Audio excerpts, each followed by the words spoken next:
Recently, my first grade students embarked on a unit about scientific measurement. We focused on discovering how to measure volume with a graduated cylinder, mass with a balance, and length with a ruler.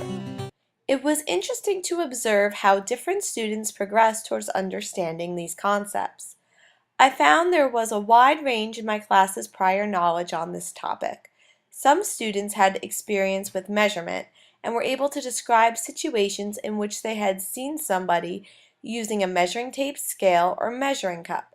Other students had never handled these tools or saw them being utilized and had very little background context to apply. During our initial exploratory lessons, the students with more previous knowledge were more confident using the measuring tools.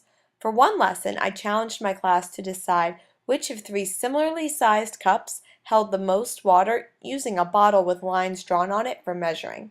One student with a strong measurement background quickly realized why he was struggling to decide which held the most water, and explained to his class that it would be better if we used a graduated cylinder because it had lines and numbers to help measure. However, since my classroom is structured around a social constructivist approach, the students with less measuring experience were quickly able to learn from their peers. Through dialogue, such as that one or this following one about measuring a ball, my students constructed knowledge together.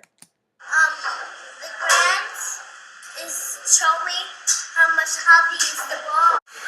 We use grams to measure how heavy or light something is. Do you know to stop putting grams and when the balance stops?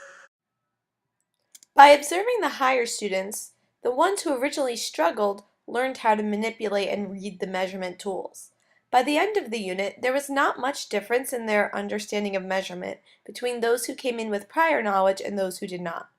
The ones who already knew some things about measurement were pushed to clarify and explain their ideas by acting as teachers and models for those who were new to the concept.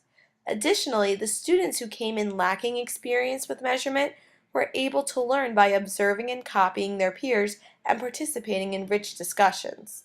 All the students benefited from authentic measurement experiences, such as finding the volume and mass of different classroom objects and using the graduated cylinder to follow a recipe to make pudding.